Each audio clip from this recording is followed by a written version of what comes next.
Exploring our metaverse is kinda awesome, right? Here you can hear from folks who work on the daily to build immersive experiences like this.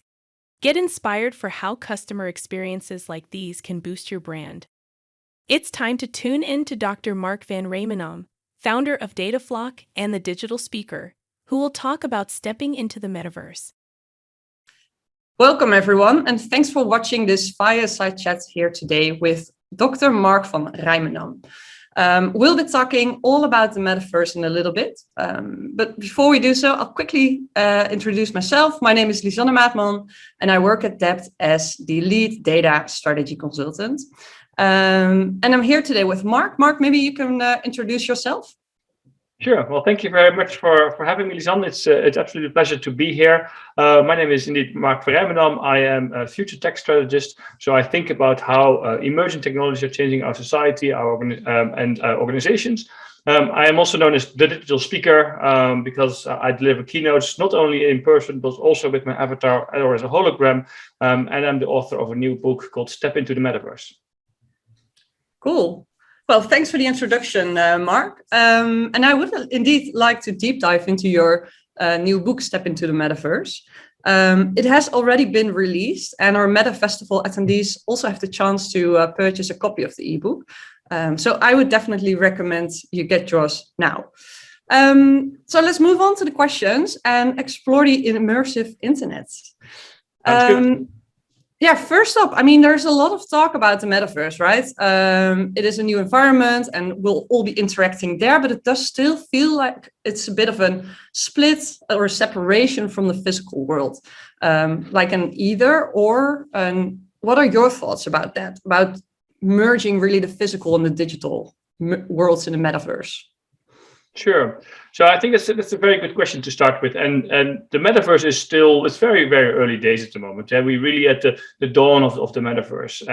But if we look at what the metaverse can become, it will be the convergence of the physical and the digital world, where we bring the physical into the digital and you bring the digital into the physical, creating the so-called phygital environment. It's not the most beautiful word, but it sort of really says what it tries to convey. And in this phygital environment, so we bring the physical into the digital. What does it mean? It basically means that we bring the physical reality into a digital environment. And basically the way we're recording this call could be perceived as part of the metaverse because it's physical me and physical Lisanne, and we're meeting into the digital realm for this recording, as well as all the participants watching this fireside chat are part of that as well. So at the same time, we can also look at it more from a larger perspective, where I see, and that's how I also wrote it in the book, digital twins are sort of a foundational layer of the metaverse. Digital twins are exact digital replicas of physical equipment or manufacturing tools or factories or systems of systems that we then can interact with in the digital environment. So that's sort of the one part of the metaverse. Part of that is also virtual reality. So we can interact with this digital world and the physical world in a completely immersive way using virtual reality headsets. The other part is very much augmented reality, where we move the digital into the physical world. And personally, I think that augmented reality will be much bigger than virtual reality because it's a lot more comfortable than to wear a bulky headset while you go out onto the street. So also because the physical reality, we can sort of add near infinite layers on top of that reality to enrich it. We can have, I don't know, a flying purple dragon above Amsterdam Square. We can have provide city officials with layers of how the city works. We can have augmented reality when we try to fix equipment in our factory or at home. So the potential is absolutely endless. And I think where the physical and the digital are converging, this is where the metaverse lives. And I think there are endless opportunities for organizations to change how we work, but also for consumers to change how we socialize, how we entertain, how we play, etc. Very cool. And I like that, the phygital world. I'm going to remember that one. That's very cool. And as you said, there's so much changing, right? It's on the one hand side, maybe our digital twins. It's also taking that digital to the actual physical world. And as this kind of future is changing, how can we as business leaders, but also maybe consumers or policymakers kind of keep up with all of these changes, as it's so new and we're only starting to grasp basically what it all means, right? Yeah, no, absolutely, and the metaverse is very, very abstract. So of course, I have to say, you read my book. That will help you. But it is now. I think having a deep understanding of what this all means is very, very important. If you, as an organization or a government entity, or just you and me as consumers, we want to have an understanding of what this all, how this is going to affect us. So understanding, whether it's through my book or any of the other books that are out there, I think that's sort of the first key point to learn. It's the same thing when the internet arrived. A lot of brands at that time said, we don't need the internet. What's a web shop going to do for us? Nobody's going to pay with credit card online. And the same happened with social media. We don't need a social media presence. Or with a mobile web, we don't need a mobile application. Don't let your brand make the same mistake as what happened 2 decades ago, because the metaverse is going to be here, and for organizations who want to step into the metaverse, they have to learn and start exploring the metaverse already today. So my main message for organizations is always, start today, start to learn, start to explore, go to Decentraland, get some buildings up and running in the sandbox. Create an experience on Roblox or any of the other virtual worlds that are out there, just for you to learn and to explore and to see and understand how that works. Because Generation Z, those born 1995 and later, or Generation Alpha, those born 2010 and later, they are not only your future customers, they're also your future employees. So you have to be able to understand how they think, how they work, how they operate, how they collaborate, and they do so in different ways. So starting today will definitely help in that regard.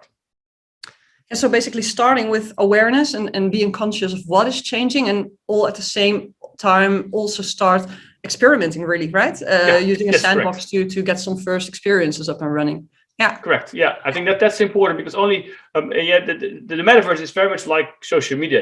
To understand that you have to immerse yourself into it, because otherwise, if you have never put on a headset, or you've never used augmented reality, or you've never been to Decentraland, you have no idea how it works. So you have to immerse yourself into this new version, the next iteration of the internet. Yeah, makes a lot of sense. And in your view, what are then opportunities for brands, maybe especially for brands to kind of engage and communicate with their audiences in all sorts of new ways? How do you see that?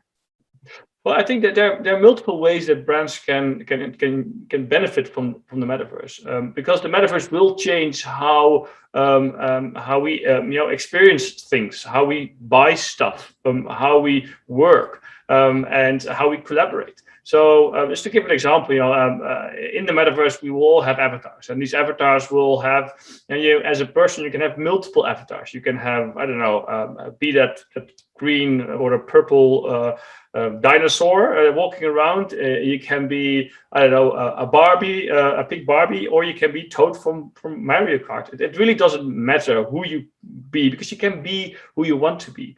But at the same time, as I always like to say, avatars are born naked as well, so they need to be dressed.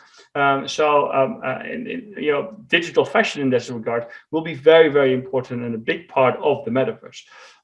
Digital fashion is part of what I call I-commerce, so not e-commerce, but I-commerce, as in immersive commerce. And immersive commerce is all about direct to avatar. So you sell your products directly to avatars, which means digital clothing, digital wearables, etc. But also direct to physical, where you sell digital products in an immersive environment as a physical item, which is then being drop shipped to your home, which can be, for example, you buy a certain dress and your avatar tries it on. Your avatar looks like you, so you can see how the dress looks while you are wearing it, so to say. And then you can either buy it as a physical item, or you can buy it as a NFT for your avatar to wear across the different platforms. So I-commerce is a very big component. I think it might even become bigger than e-commerce in the end, where for your organization, that's very important to be aware of that, to understand how can they benefit from e-commerce, how can they benefit from digital fashion, these digital products which are being purchased with crypto, not with fiat money. How can you deal with that as an organization? I think that's very important to be aware of. The other area which I think is very important is the economics of the metaverse. In the metaverse, crypto is what will make the metaverse go round. And of course, crypto is one part. The other part is NFTs, non-fungible tokens. Because for the first time with non-fungible tokens, we are able to prove the ownership of a digital asset. And similar in the physical world, where we can prove the ownership of a physical item, and that will help us to monetize it. For example, a house, if we have a house and we can prove it's ours, we can get a mortgage against it, and we can use that money to build a business, for example. If we can now also have that same methodology for digital assets, so we have a digital asset, I can prove it's mine, I can then monetize it using using DeFi protocols to sell it, to rent it out, to borrow against it, to put a mortgage against it, whatsoever, to monetize it and to make more money as a creator. So I think, and that's for NFTs. If you use NFTs in such a way where they have true utility, instead of just being plain JPEGs without any utility, I think as a brand, that offers you a lot of opportunities to have a different interaction with your customers or with your future customers. And over the past year, we have already seen a lot of very interesting examples of brands coming up with NFTs to make that connection with their customers. Yeah, that's really interesting, and also very cool to see all of these different types of opportunities released for brands to jump in on.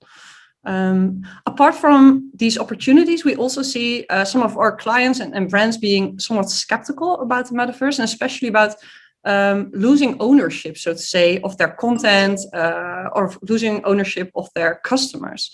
What are your thoughts on that?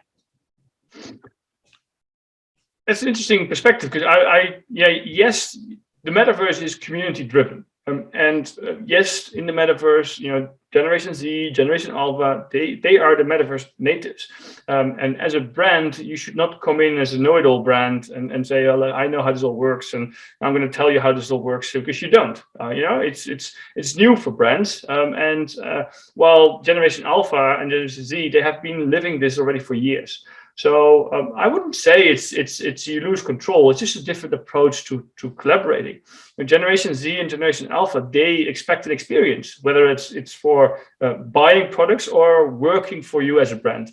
And you should offer that experience as an organization. And that's a different way of working.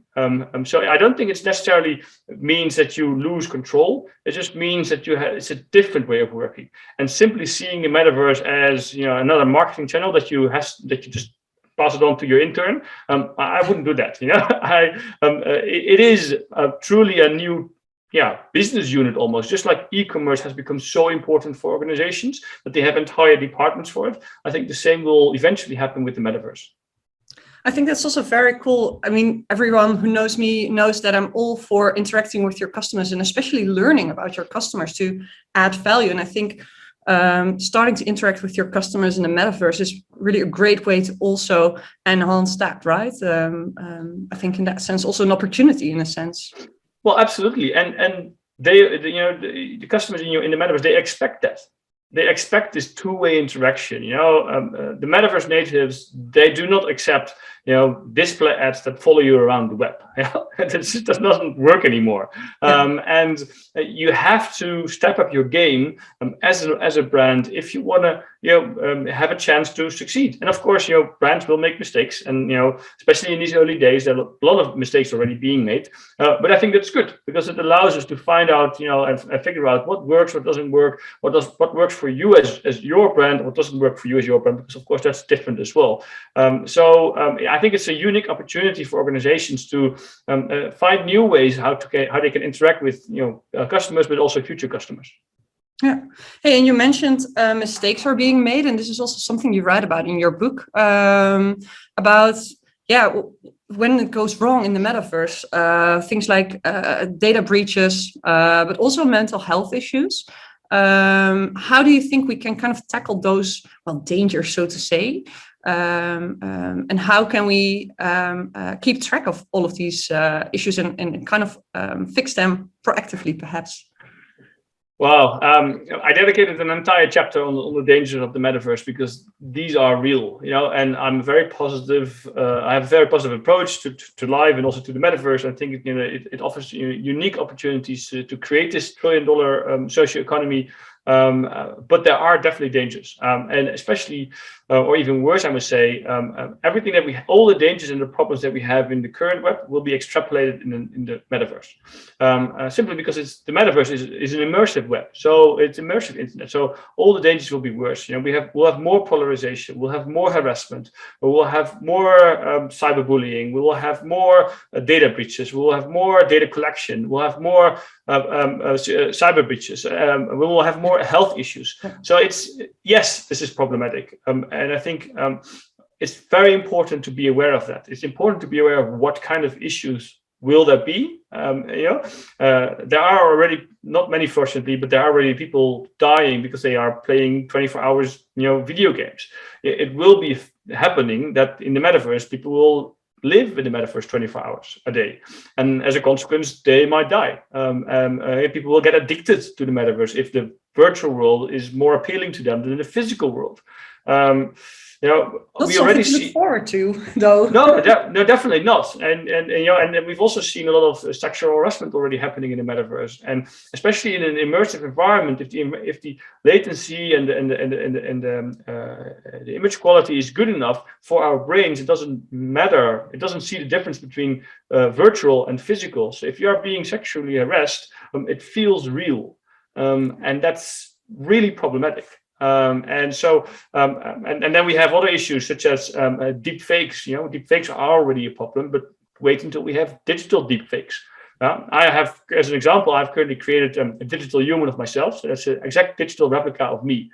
But if I can create one of me, you can create one of me as well, because there are plenty of pictures of me online. All you need is a few pictures. If you have my voice, you can clone my voice, and you can be me in the metaverse. Now, if that happens to me, it would be pretty annoying, but probably not really problematic for the entire world. But if people would, create a digital replica of a CEO or a prime minister, that's a lot bigger problem. And then we can counter those issues to answer the other part of the question by, for example, turning your avatar into an NFT and making sure that it's in your wallet and that you have access to the wallet. But then, wallets are being breached all the time through phishing, with NFTs, where NFTs are being stolen all the time. So that's not good enough. So then we need to connect it to our biometrics. But then if I connect it to my heart rhythm, for example, then that data becomes available to organizations. And we don't want that data in the hands of, let's say, the Facebooks of this world. So there are so many problems here. And these are real, and we need to overcome them. And in my book, I say that there's, I think, 3 pillars. It's education, verification, and regulation. And I think if we use those 3 pillars, where we educate people how to operate in the metaverse, where we verify that an avatar being controlled is indeed being controlled by you, but where we also have regulation to make sure that we can't have data breaches and we limit the impact on health issues, then we stand a chance to soften the impact of the dangers of the metaverse. But unfortunately, the dangers in the metaverse, they are real. Yeah. We always also say this, we're living in the 4th industrial revolution, and we kind of have to create guardrails together to make sure that we're not losing track, and that everything will go well and everyone will benefit from these innovations. Absolutely. Yeah. Very interesting. As a final note, what would be your advice to brands in terms of main takeaways when trying to enter the metaverse?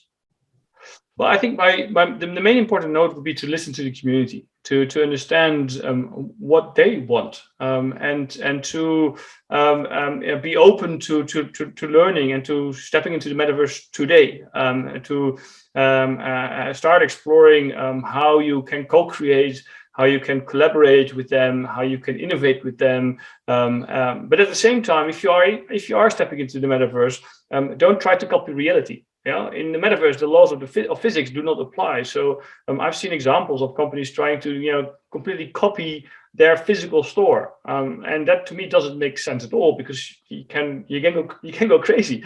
And I think you should because you have this opportunity to do something different. So don't try to do the same as you did in the physical world, but try to step up a level. Thanks. Well, with that final note, let's conclude this fireside chat. Thank you so much, Mark. I think very cool insights that you've shared with us. And if you want to know more, then as we said, feel free to get your copy of Step into the Metaverse now. Thanks and enjoy the rest of the Metaverse Festival. Thank you. Thank you very much.